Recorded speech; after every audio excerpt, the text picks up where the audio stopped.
Hello friends, कल्पना कीजिए कि एक बच्चा खेलने में पूरी तरह से इन्वॉल्व है। अचानक रसोई में किसी चीज के गिरने से तेज आवाज होती है। बच्चा घबरा जाता है और जोर से रोने लगता है। ये सिंपलिस्टिक सिनेरियो हमारे शरीर में एलर्जिक रिस्पॉन्स को समझने में मददगार हो सकता है। इस एग्जाम्पल में बच्चा हमारा शरीर है। जब हमारा शरीर किसी हार्मलेस वजह से घबराकर सिम्टम्स देने लगता है तो उसे एलर्जी कहते हैं। Disclaimer. This video contains information on homeopathic remedy. The purpose of creating this video is to spread information and knowledge about this remedy. We strongly discourage any self-consumption of medicine without a qualified doctor's consultation. Visual designers के इस नए video में आपका स्वागत है। मैं हूं doctor Dimple दलाल और इस वीडियो में हम एलर्जिक राइनाइटिस पर चर्चा करेंगे। हम देखेंगे कि एलर्जिक राइनाइटिस क्या होता है और जानेंगे इसके कुछ इफेक्टिव होम्योपैथिक रेमेडीज के बारे में। तो शुरू करते हैं एलर्जिक राइनाइटिस पे हमारा आज का डिस्कशन। एलर्जिक राइनाइटिस को हे फीवर भी कहते हैं। एलर्जिक राइनाइटिस नाक में होने वाला एक इन्फ्लेमेशन है जो एलर्जिक रिस्पॉन्स के कारण होता है। ये एलर्जिक रिस्पॉन्स तब होता है जब सांस लेते समय कोई ऐसी चीज़ आपके नाक में चली जाती है जिससे आपको एलर्जी होती है, जैसे कि डस्ट, एनिमल डंडर या पोलन्स। खाने में जिन चीज़ों से आपको एलर्जी है, यदि ऐसी कोई चीज़ आप खा लेते हैं तब भी आपको एलर्जिक राइनाइटिस के सिम्टम्स आ सकते हैं। तो पहले समझते हैं एलर्जिक रिस्पॉन्स को। एलर्जिक रिस्पॉन्स हमारे शरीर का एक हाइपर सेंसिटिव इम्यून रिएक्शन है उन चीज़ों के प्रति जो सामान्य रूप से हार्मलेस होते हैं या जो सभी में इम्यून रिस्पॉन्स नहीं लाते। ये तब होता है जब इम्यून सिस्टम एक हार्मलेस सब्सटेंस के प्रति ओवर रिएक्ट करता है। हम इस हार्मलेस सब्सटेंस को एलर्जन कहते हैं। हमारे इम्यून सिस्टम का एक इम्पॉर्टेंट काम है हार्मफुल बैक्टीरिया और वायरसेस जैसे एनिमीज से हमारे शरीर की रक्षा करना। लेकिन जब वो ऐसे पदार्थों के साथ युद्ध करता है जिनसे लड़ाई नहीं करनी चाहिए तो उसे हम एलर्जी कहते हैं। हमारा इम्यून सिस्टम फिर इन हार्मलेस सब्सटेंस के प्रति एंटीबॉडीज प्रोड्यूस करता है। अगली बार जब हम इस सब्सटेंस के कांटेक्ट में आते हैं तो ये एंटीबॉडीज़ हमारे इम्यून सिस्टम को हमारे ब्लड स्ट्रीम में हिस्टामिन नाम का केमिकल रिलीज करने का सिग्नल देते हैं, जिससे रिएक्शन होता है और हे फीवर के सिम्टम्स आने लगते हैं। उदाहरण के लिए डस्ट, एनिमल डंडर या पोलन एलर्जिक रिस्पॉन्स को ट्रिगर कर सकते हैं। यहाँ जो रिस्पॉन्स ट्रिगर हुआ है उसे एलर्जी कहा जाता है और पोलन जैसे कॉजिंग एजेंट्स को एलर्जन कहा जाता है। तो आइए एक बार दोबारा देखते हैं एलर्जी से जुड़े 3 मेन कंसेप्ट्स को। पहला है एलर्जन। एलर्जन एक ऐसे सब्सटेंस या कंडीशन को कहते हैं जिससे बॉडी में एलर्जिक रिस्पॉन्स ट्रिगर होता है। For example pollens, change in weather etcetera. Second is allergic response. जब हमारी बॉडी एलर्जन को एक्सपोज होती है तब हमारे इम्यून सिस्टम द्वारा दिए जाने वाले रिस्पॉन्स को एलर्जिक रिस्पॉन्स कहते हैं। That is production of histamine. Third is effect of allergic response. ये एलर्जी के वो साइन एंड सिम्टम्स होते हैं जो शरीर में दिखते हैं based on type of allergen. For example छींके आना, नाक बहना एट्सेट्रा। तो कई टाइप के एलर्जिक रिस्पॉन्सेस हो सकते हैं और एलर्जिक राइनाइटिस या हे फीवर उनमें से एक है। अब देखते हैं कि किस प्रकार के एलर्जेंस से एलर्जिक राइनाइटिस हो सकता है। सबसे कॉमन कॉज है पोलन्स यानी परागकण जो ट्रीज, ग्रास और वीड्स में होते हैं। कालीन, पर्दे, बिस्तर और फर्नीचर में रहने वाले धूल के कण भी इसका कारण हो सकते हैं। अन्य कारणों में शामिल है एनिमल डेंडर यानी जानवरों की रूसी, क्लाइमेट में होने वाले सडन चेंजेस, इंडोर और आउटडोर फंगाई और मोल्ड्स के स्पोर्स और कुछ फूड एलर्जीज।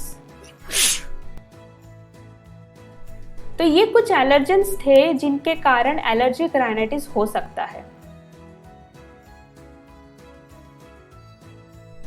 आइए देखें कि एलर्जिक राइनाइटिस के रिस्क फैक्टर्स क्या है। एलर्जी किसी को भी हो सकती है, लेकिन अगर आपके परिवार में किसी को एलर्जी है तो आपको एलर्जिक राइनाइटिस होने की संभावना ज़्यादा है। अस्थमा या एटोपिक एक्जिमा होने से भी आपको एलर्जिक राइनाइटिस होने का खतरा बढ़ सकता है। कई एक्सटर्नल फैक्टर्स इस कंडीशन को ट्रिगर या खराब कर सकते हैं, जैसे कि सिगरेट का धुआं, केमिकल्स, ठंडा तापमान, नमी, wind, air pollution, hair spray, perfumes और वुड स्मोक। अब हम एलर्जिक राइनाइटिस के टाइप्स के बारे में चर्चा करेंगे। एलर्जिक राइनाइटिस दो टाइप्स के होते हैं, सीजनल और पेरिनियल। सीजनल एलर्जीज यूजुअली वसंत और पतझड़ के मौसम के दौरान होती है और आमतौर पर पराग जैसे आउटडोर एलर्जेंस की वजह से होती है। पेरिनियल एलर्जीज पूरे वर्ष के दौरान किसी भी समय इंडोर सब्सटेंस की वजह से हो सकती है, जैसे डस्ट माइट्स और पेट डेंडर्स। लेकिन एलर्जिक राइनाइटिस में होता क्या है, इसकी सिम्टम्स क्या है, आइए देखते हैं। वैसे तो एलर्जिक राइनाइटिस नाक से जुड़ी बीमारी है, लेकिन नाक के सिम्टम्स के साथ साथ आँख, कान और गले से जुड़े सिम्टम्स भी हो सकते हैं। नाक से संबंधित एलर्जिक राइनाइटिस के सिम्टम्स है छींके आना, नाक का बहना, बंद नाक, नाक में खुजली आना, पोस्ट नेजल ड्रिप और डिक्रीज सेंस ऑफ स्मेल। अब गले से संबंधित एलर्जिक राइनाइटिस के सिम्टम्स है खांसी आना, गले में खराश या खुजली होना। नेक्स्ट, आंखों से संबंधित एलर्जिक राइनाइटिस के सिम्टम्स है ईची आइज, आंखें लाल होना, आंख से पानी बहना, आंखों के नीचे काले घेरे और सूजन होना। कान से संबंधित एलर्जिक राइनाइटिस के सिम्टम्स है कान बंद होना, कान में खुजली होना और अन्य एसोसिएटेड सिम्टम्स है सिर दर्द, वीजिंग और सांस लेने में परेशानी, अत्यधिक थकान और चिड़चिड़ापन। आप सोच रहे होंगे कि ये सभी लक्षण सामान्य सर्दी जुकाम यानी कॉमन कोल्ड के भी होते हैं, तो फिर ये कैसे तय करें कि आप कॉमन कोल्ड से पीड़ित है या एलर्जिक राइनाइटिस से? इस टेबल द्वारा आप इन दोनों कंडीशंस को डिफरेंशिएट कर पाएंगे। हे फीवर के सिम्टम्स होते हैं बहती नाक, नाक से पतला पानी जैसा डिस्चार्ज, पर कोई बुखार नहीं आता। लेकिन कॉमन कोल्ड में नाक बहने के साथ थिक येलो डिस्चार्ज होता है, बदन दर्द होता है और हल्का बुखार भी होता है। जब सिम्टम्स के ऑनसेट की बात आती है तो हे फीवर में जैसे ही आपको एलर्जेंस का एक्सपोजर होगा, सिम्टम्स इमीडिएटली आने लगते हैं। लेकिन कॉमन कोल्ड में वायरस के एक्सपोजर के 1 से 3 दिन बाद सिम्टम्स आते हैं। इनमें डिसीज के ड्यूरेशन में भी अंतर होता है। हे फीवर के सिम्टम्स तब तक रहते हैं जब तक आप एलर्जन के एक्सपोजर में हैं, लेकिन कॉमन कोल्ड के सिम्टम्स 3 से 7 दिन तक ही रहते हैं।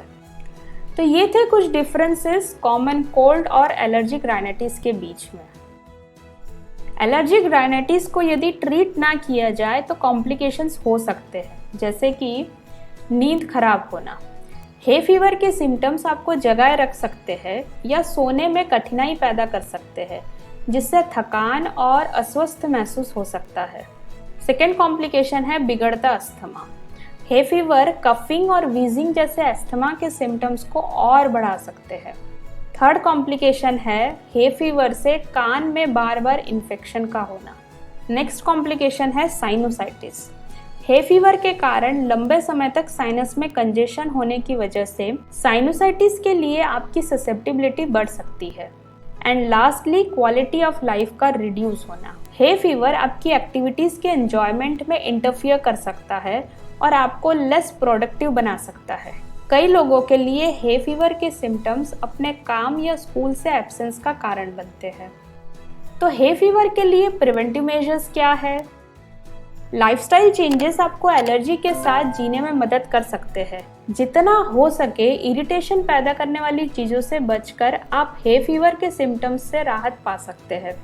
सिम्टम्स को कम करने के लिए आप अपने चेहरे को छूने और अपनी आँखों या नाक को रगड़ने से बचें। वसंत, ग्रीष्म और पतझड़ के शुरुआती दिनों में जब परागकणों की संख्या अधिक होती है, आप घर के अंदर रहें और खिड़कियां बंद कर दें। तकिए और गद्दे को डस्ट माइट कवर्स में लगाएं। पालतू जानवरों को सोफे और बिस्तर से दूर रखें। हवा में एलर्जेंस की मात्रा को कम करने के लिए अपने वैक्यूम क्लीनर और एयर कंडीशनर में फिल्टर का उपयोग करें। अपने हाथ अक्सर धोएं, खासकर पालतू जानवरों के साथ खेलने के बाद। जब आप बाहर हो तो अपनी आंखों को परागकणों से बचाने के लिए टोपी या सनग्लासेस को पहनें। आइए अब एलर्जिक राइनाइटिस या हे फीवर की कुछ इफेक्टिव होम्योपैथिक रेमेडीज पर चर्चा करें। होम्योपैथी में हे फीवर की कई रेमेडीज है, लेकिन यहाँ हम केवल कॉमनली यूज किए जाने वाली रेमेडीज के बारे में चर्चा करेंगे। तो पहली रेमेडी है एलियम सेपा। ये हर अगस्त में होने वाले हे फीवर के लिए कॉमन और इफेक्टिव मेडिसिन में से एक है। इसमें मॉर्निंग कोराइजा और स्नीजिंग होता है, खासकर जब एक गर्म कमरे में एंटर करते हैं। इसमें फूलों की खुशबू के प्रति सेंसिटिविटी होती है। नाक से कॉपियस वाटरी और एक्सट्रीमली एक्रिड डिस्चार्ज निकलता है, जो नाक और ऊपरी होठों को एक्सकोरिएट करता है। नोज की रूट में लंप जैसा महसूस होता है। फ्लुएंट कोराइजा के साथ आंखों से पानी बहता है, सिरदर्द होता है, खांसी और होर्सनेस भी होता है। आंखें लाल होती है और उनमें से प्रोफ्यूज ब्लैंड लैक्रिमेशन होता है। सिम्टम्स शाम को और कमरे में बढ़ जाते हैं। खुली हवा में सिम्टम्स कम होते हैं। Second is Aralia racemosa. Least current of air के कारण छींकें आती है। कॉपियस वाटरी एक्सकोरिएटिंग नेजल डिस्चार्ज होता है, जिसका टेस्ट सॉल्टी एक्रिड होता है। पेशेंट को बार बार छींकें आती है और पोस्टीरियर नेरीज में स्मार्टिंग सोरनेस होती है, जो एक्रिड म्यूकस के बहने की वजह से होता है, और नाक पर भी सोरनेस होता है। इसमें वसंत ऋतु में सिम्टम्स बढ़ जाते हैं। तीसरी रेमेडी है आर्सेनिक एल्बम। इसमें वायलेंट स्नीजिंग होता है, थिन वाटरी एक्सकोरिएटिंग डिस्चार्ज होता है, नाक बंद महसूस होती है, बिना किसी राहत के छींकें आती रहती है, नाक पे सूजन होती है, नाक में जलन होती है और नाक से खून बहता है, आंखों में भी जलन होती है और एक्रिड लैक्रिमेशन होता है। सिम्टम्स खुली हवा में बढ़ जाते हैं और घर के अंदर बेहतर होते हैं। Fourth is sabadilla. इसमें स्पाज्मोडिक स्नीजिंग होता है और नाक बहती है।